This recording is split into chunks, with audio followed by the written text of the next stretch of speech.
सुनो सगाजन तुम्हें तुम्हारी गाथा रहे हैं हम बतलाए, ध्यान लगा के सुनना भाई गोंडी गाथा रहे सुनाए।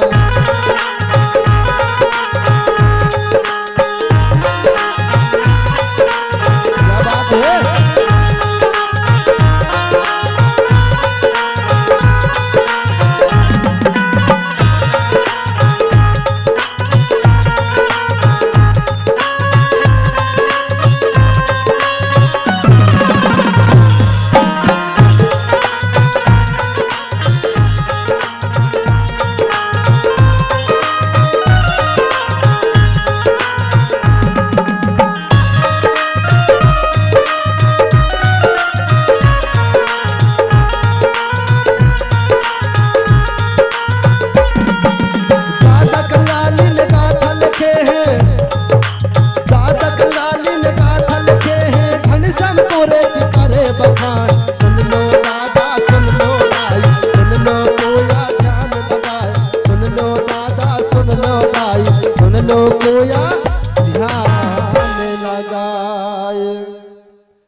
सुनो सगाजन तुम्हें तुम्हारी गाथा रहे हैं हम बतलाए, और ध्यान लगा के सुनना सभी गोंडी गाथा रहे बतलाए।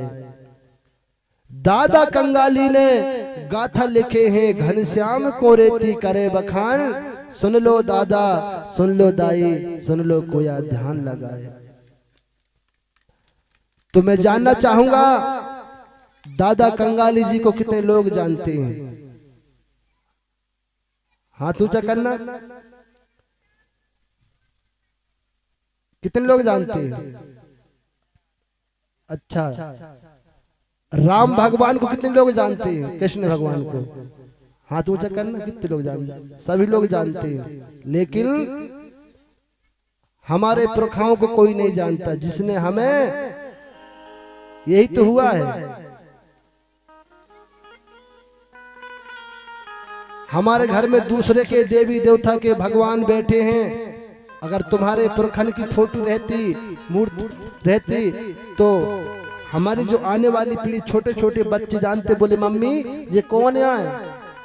तो कह नहीं बेटा अपने पुरखा आए, राजा शंकर सा, रघुनाथ साय आए, राजा मदन साय राजा आए, भोपाल में जबलपुर में राज किए, बोले एक पत्थर में बड़ा किला महल बनो है, तो लोगों को इतिहास पता रहेगा।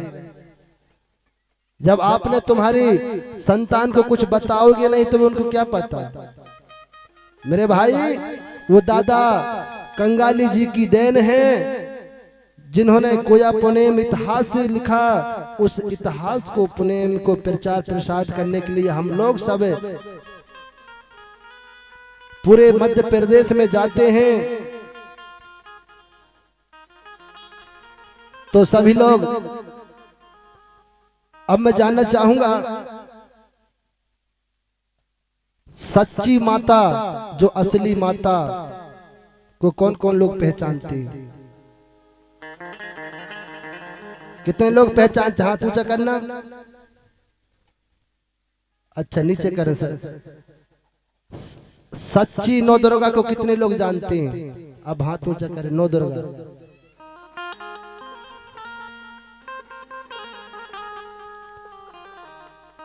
यह मैं आपके सामने एक छोटी सी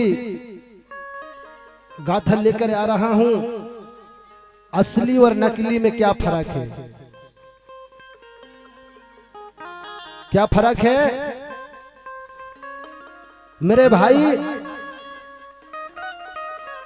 सच्ची माता वो होती है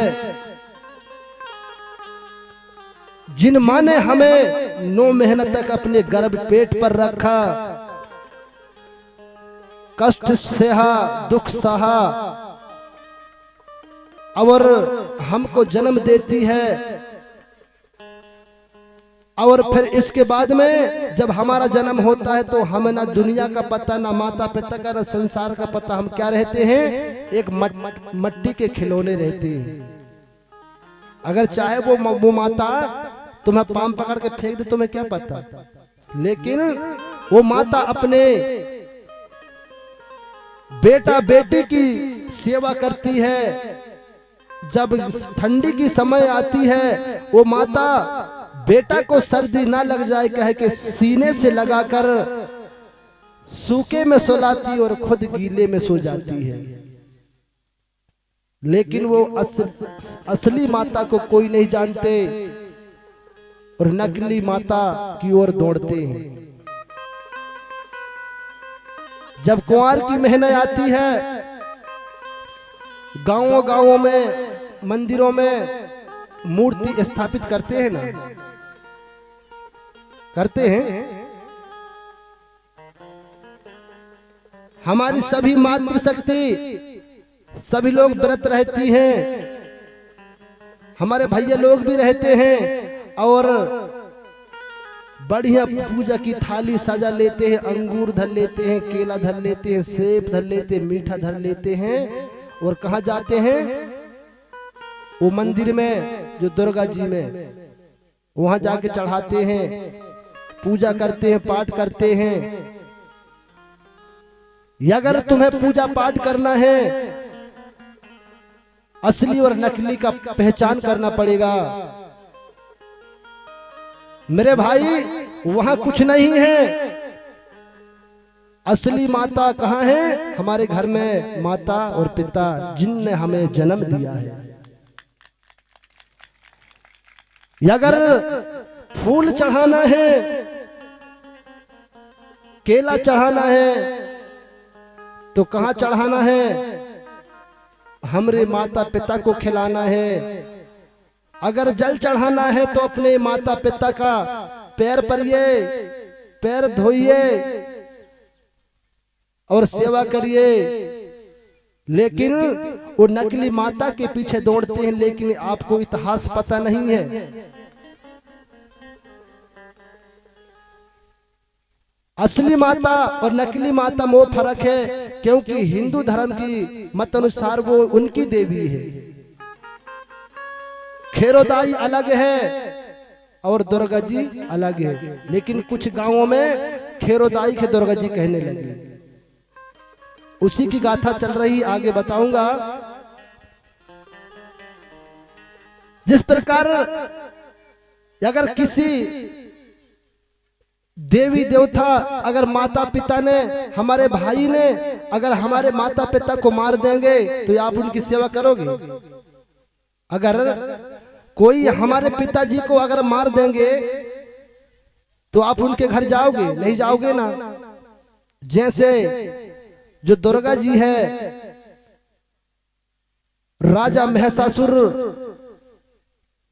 बड़े वीर राजा थे।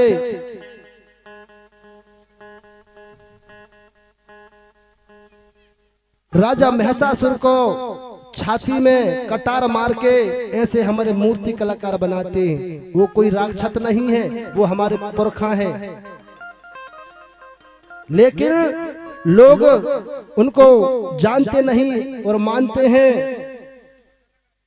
इसलिए हमें दूसरे के देवी देवता से मानने से पहले जाने और फिर माने। हमारे इस भमक संघ आंदोलन ने नरसिंहपुर, सिवनी, रायसेन, विदिशा सभी जगह ज्ञापन सौंपा गया कि बोले इस महिषासुर राजा की मूर्ति में, जो दुर्गा जी की फोटो में मूर्ति नहीं लगना चाहिए। लेकिन कोई मानने को तैयार नहीं। हमने ज्ञापन सौंपा, लेकिन कोई सुनने को तैयार नहीं। इस बात को जानना है और समझना है। हमारे पीछे कुछ लोग, मनवादी लोगों ने हमारे साथ में भेदभाव करते हैं। उन लोगों से हमें सावधान रहना है। अगर किसी देवी को सम्मान करना है, किसी देवता को सम्मान करना है, तो पहचानिए अपने माता पिता को, अपने पुरखाओं को, अपने पूर्वजों को। तो कितने मातृशक्ति और पितृशक्ति अपने अपने पिताजी और माताजी के पैर पड़ेंगे सुबह सुबह। असली देवी है वो। और मैं जानना चाहूंगा कितनी मात्र शक्ति अपने अपने सास ससुर पतिदेव के पैर पड़ेंगे, हाथ ऊंचा करके बताएं। गुरुजी बहुत कम संख्या है। कछु तो लड़ लाई है लगत सास ससुर से। हाँ जब भाई आज हाथ नहीं उठा रही।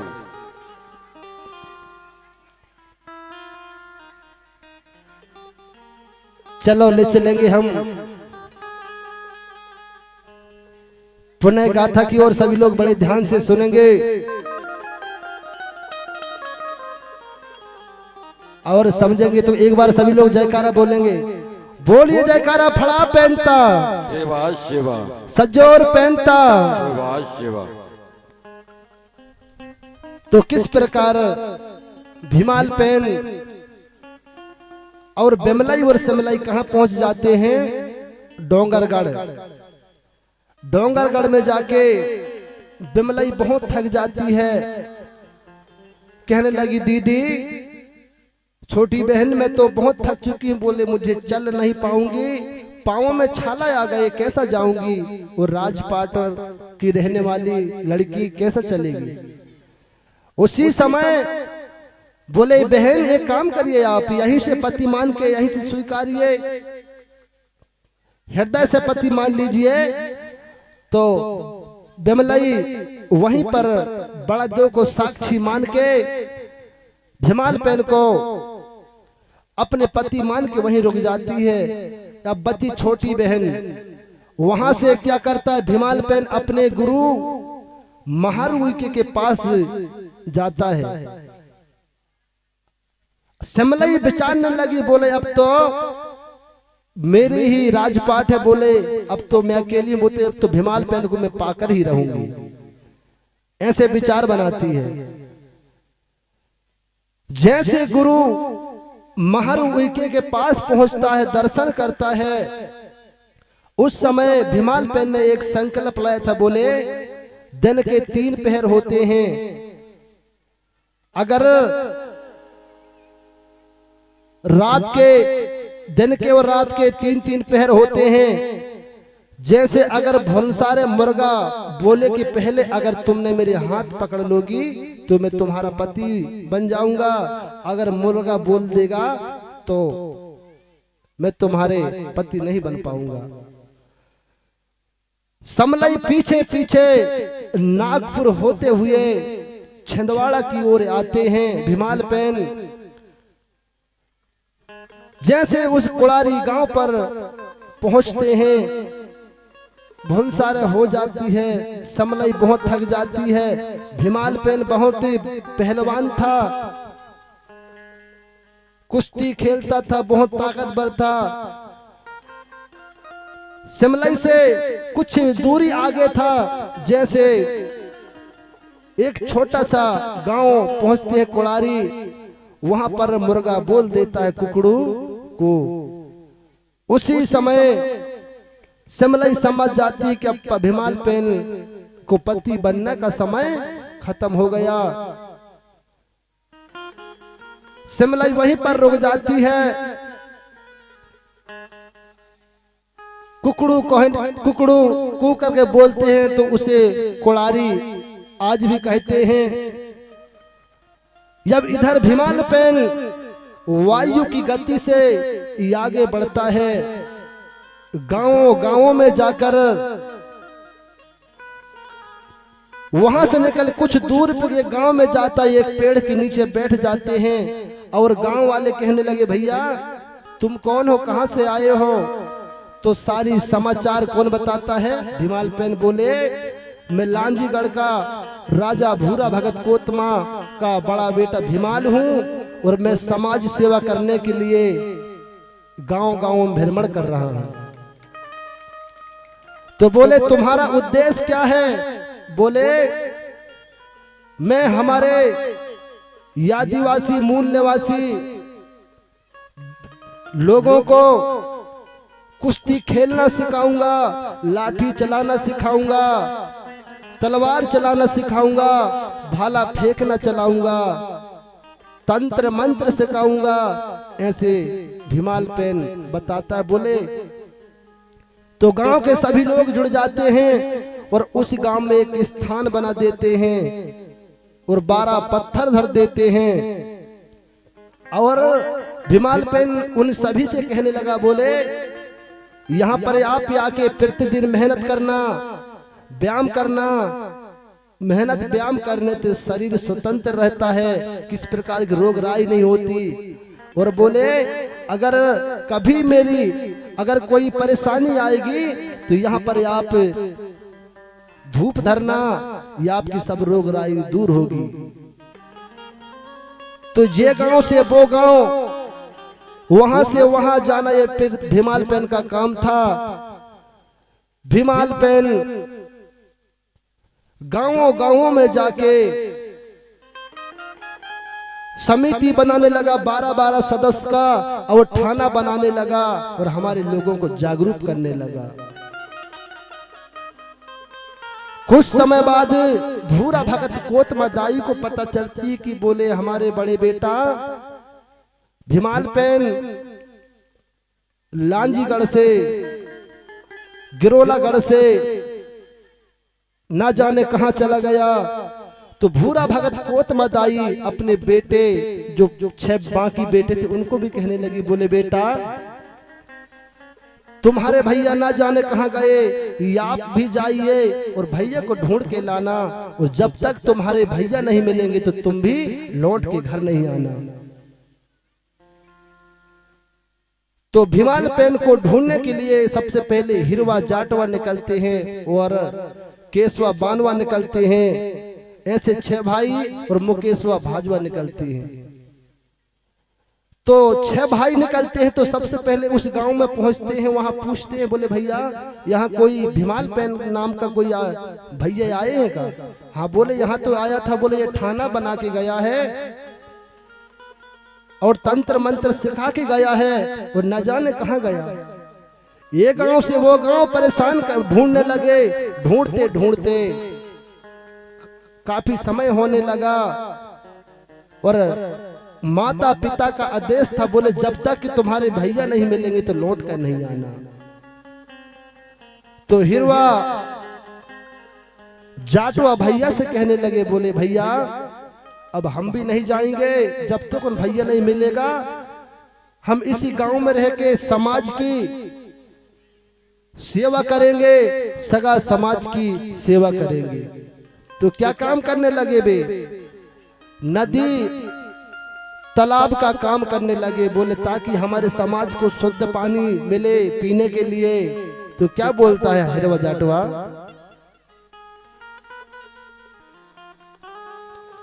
यार हिरवा बोले सुनो जाटवा, यार हिरवा बोले सुनो जाटवा, नदी तालाबों में रहिए,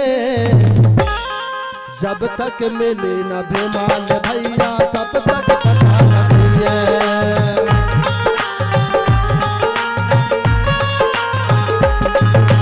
हिरवा बोले सुनो जाटवा हो,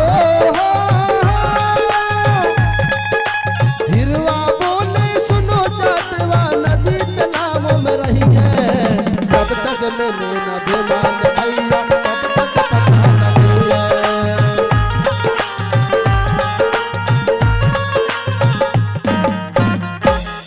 हिरवा बोले सुनो जाटवा, नदी तालाबों में रहिए और जब तक मिले ना भीमाल भैया तब तक यही पता लगाइए और समाज की सेवा करेंगे। हमारे इस देश में रहने वाले मूल निवासी आदिवासी का हम समाज की सेवा करेंगे।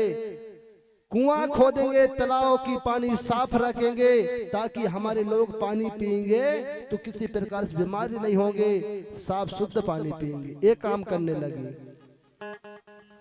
इसके बाद में केशवा और बानवा बजते हैं।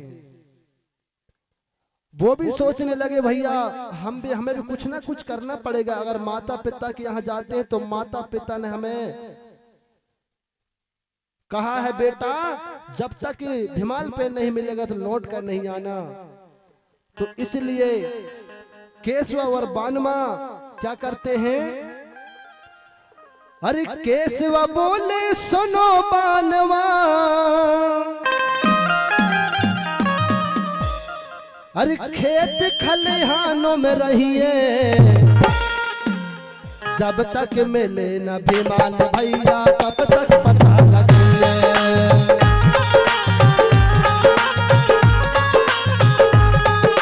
केशव बोले सुनो बनवा हो,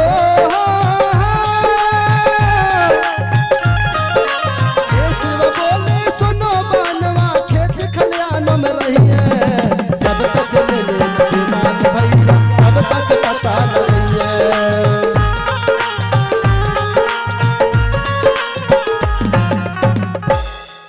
केशवा बोले सुनो बानवा, खेत खलिहानों में रहिए, और जब तक मिले न भीमाल भैया तब तक पता लगाइए। तो हमारे लोग पहले खेती करना नहीं जानते थे, हल चलाना नहीं जानते थे, कैसे खेती करना है। तो केशवा बानवा खेत के पाट बाबा सिद्ध बाबा कहलाते हैं, और हमारे लोगों को खेती करना सिखाने लगे। बोले ऐसा खेती करना है, ऐसा हल चलाना है, समय तिथि बताने लगी, जब समय में जब फसल बोना है। तो आज भी हमारे गांव में सिद्ध बाबा पाट पीढ़ा विराजमान है ना, हर क्षेत्र में। इसके बाद में मुकेशवा और भाजवा बचते हैं, दो भाई मुकेशवा और भाजवा। वो भी बहुत पता किया, बहुत से गांव घूम डालते हैं, लेकिन भीमाल पेन वायु की गति में ये गांव से वो गांव पूरे देश में भ्रमण करने लगा, अपने लोगों को ताकतवर बनाने लगा, शक्ति तंत्र मंत्र सिखाने लगा। इधर फिर दो भाई मुकेश और भाजवा बच जाते हैं। बोले हम भी क्या करेंगे, यहीं रुक जाएंगे। यार मुकेशवा बोले सुनो भाजवा, अरे गांव गलियों में रहिए, और जब तक मिले न भीमाल भैया तब तक पता लगिए।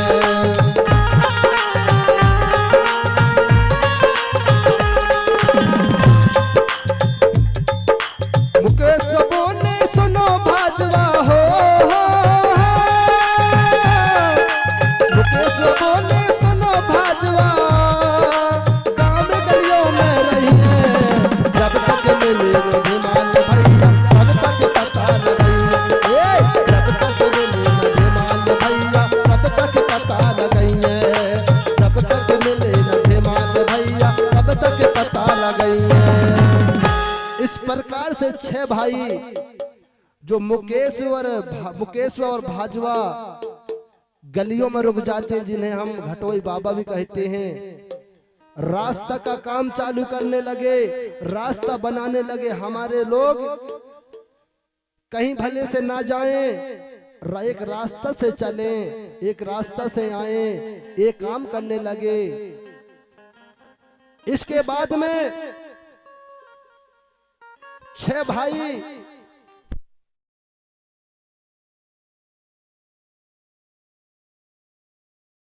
बाबा नाम, तो इस प्रकार से गांवों गलियों में रहने लगे।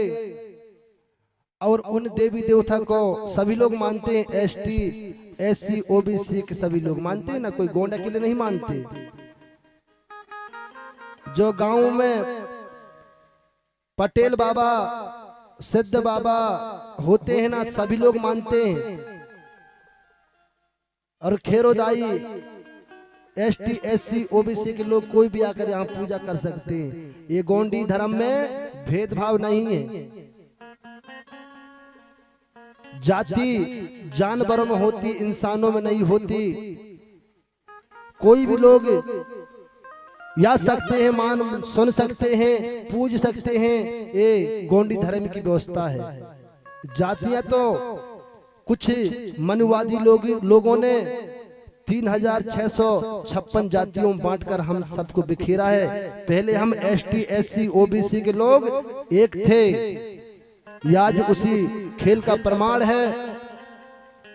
तो किस प्रकार से गांवों में गलियों में भूरा भगत कोतमदाई के 6 बच्चे रुक जाते हैं, और उन 6 थाना बन जाते हैं और उन्हें हम सब लोग मानते हैं, एसटी एससी ओबीसी के लोग। इसके बाद में 5 बेटी बचती हैं जिन्हें हम पंडरी, पुंगूर, मुंगूर, कुसूर और चुडूर दाई कहते हैं। क्या कहते हैं? पंडरी, मुंगूर, कुसूर, चुडूर दाई। तो 5 बेटी को फिर भूरा भगत कोत मदाई कहने लगे। बोली बेटी आप भी जाओ, तुम्हारे 7 भैया ना जाने कहां गए, बोले उनको ढूंढ के लेके आना, और जब तक तुम्हें भी ना मिलेंगे तो लौट के घर नहीं आना, ऐसा बोलते हैं। तो 5 बेटी निकल जाती हैं और गांव में